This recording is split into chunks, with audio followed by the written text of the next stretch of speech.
To answer your question, I would say that based on my assessment, I would say most people are financially illiterate on this side of the world based on the huge number of financial messes most people are in, such as huge debt, lack of savings, low investments, both here and in their native countries. So all this is as a result of lack of financial education. So if you pick somebody random, even on the streets, and you ask them, do you know anything? Have you ever been taught how to handle money? And they were like, I wish I could. If I was taught anything to do with money, I'm so sure the mistakes I'm in right now I wouldn't be in. So by a larger percentage, most people, they are not financially literate on this side. I think financial literacy, when it is introduced in our economy or in the country, it will help people and families make wise money decisions. Because you see, most people, they make money decisions, but they are not wise. That is why it leads them to financial messes, like huge debt that you don't understand how to repay it. So the first benefit is it will make them make wise financial decisions, thereby avoiding being in trouble, financial trouble for too long. The second one is people will now avoid getting into financial mistakes, such as taking debt for consumption. So you find someone taking a debt just to buy food or to pay bills. That is taking debt for consumption, not thinking about the interest that he or she will need to repay. So with financial literacy, they will be able to avoid getting into financial mistakes. And then the third one is, with financial literacy, it will encourage a saving and investment culture.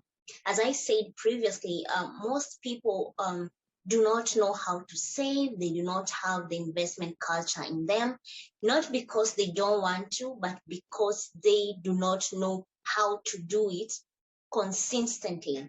So you find someone in a year, he or she has saved in January. The next time he or she will save is maybe November. So you see, there is no consistency, and as a result, there is no saving culture, there is no investment culture. And lastly, financial literacy will help people adopt to healthy financial lifestyles. What does that mean? A healthy financial lifestyle means you live within your capability. Can I afford this, living in this estate? Yes or no? Can I afford eating this in this kind of restaurant? Yes or no? So with financial education, people will avoid living beyond what they can afford, and which definitely will result to better mental health as well as financial well-being. I think they are more spenders. And this, I would say, based on the number of continuous sale promotions we see in malls all around the year, as well as introduction of projects or tools that encourage consumers to spend more, such as installment on luxury items, installment payments on luxury items. When you look at this, as well as like easy access to credit card. So when you look at this, it's more of encouraging people to keep on spending. And as a result, people are spending more rather than saving. So the money that the person could save, he finds out that I can get the latest iPhone on installment. Why not spend on it? Or I can get, a credit card very easily. Why not go and swipe it? So you find one person with more than 5 credit cards, and all this is just for consumption. So that results to me saying that most people in UAE, they are spenders as compared to savers. And as always, businesses will always advertise what they see people spending their money on. So they realize people don't save, so they don't create projects or tools that encourage saving. Rather, they go for tools or projects or campaigns that encourage spending. Not really. I would say financial literacy on this side is more of a personal thing. So schools are not investing on that boldly, unless I haven't seen a school that is putting it as a mandatory course, or even some schools don't know anything about financial literacy. So that tells you it's not something that is encouraged, like doing science or doing technology. No, it's something that is yet to be adapted. And so people are just trying to navigate through and find for themselves some financial education. And that is where institutions like Financial Wellness Center steps in just to help these people with information that they're not able to get in schools, with the aim of, if it's an adult or a parent, he will be able to transfer it to his family. We've seen recently a rise in support groups that encourage the empowerment of women. And now this empowerment of women groups, they also touch base on financial empowerment. Now, you find that we've seen a rise in women being more financially literate compared to men, because there's already that environment created where women are able to come together and learn about money. We also see that due to the social nature of women, they are able to share with one another, like, oh, I started saving, this is how it goes and all that. So you find women tend to have more financial knowledge as compared to men. On the other hand, men are kind of reserved when it comes to money. They do not want to talk more about it with somebody else. And also there are no like empowerment associations that encourage men to come on the table and discuss investment. So on my side, I would say women are more financially literate as compared to men. As well as I did a study a few months ago where I found out in most households, it's the women who do the budget. So it's like the women are kind of the financial directors of their household.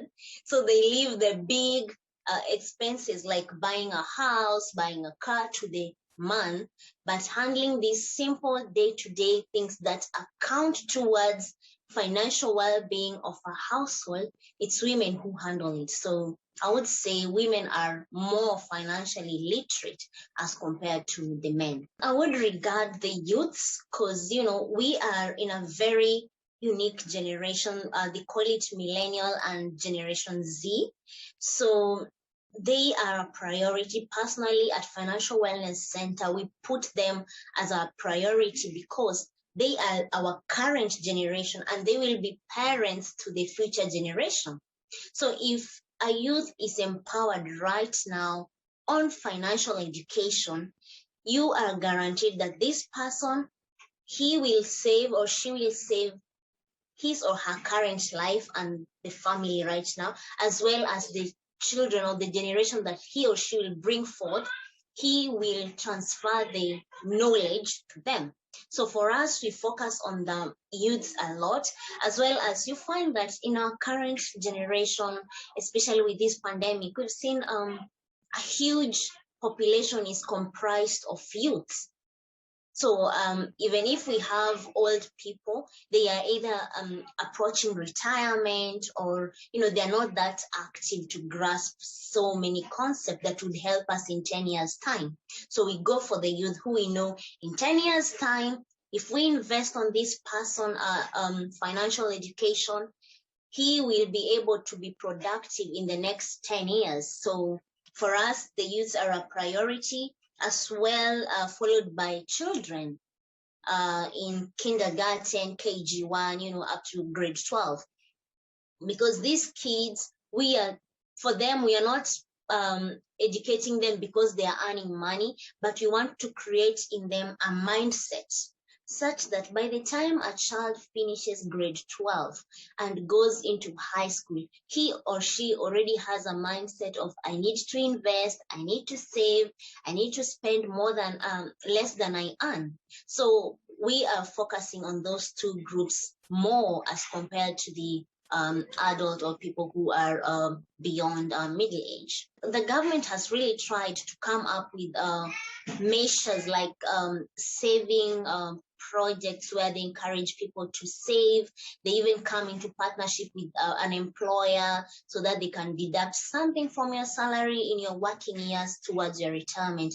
But it hasn't been productive, or I would say we have not yet seen the results because it's something that was just introduced.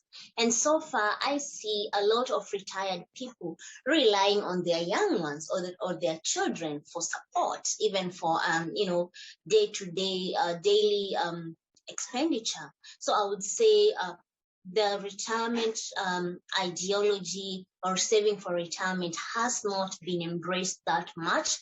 But of course, there is light at the end of the tunnel with now, we creating financial literacy awareness, and of course, employers coming into partnership with governments and other institutions to just see people are contributing something towards their retirement.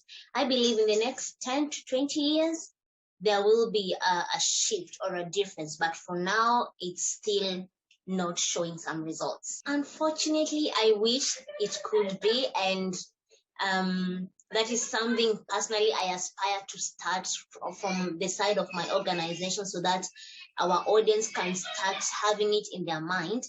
But as of now, we don't have a saving day, we don't have an investment day, we don't have a budgeting day. I even just recently I saw globally we have the Financial Literacy Awareness Month, which is April, but to specifically have the way we have National Day, we do not have a saving day.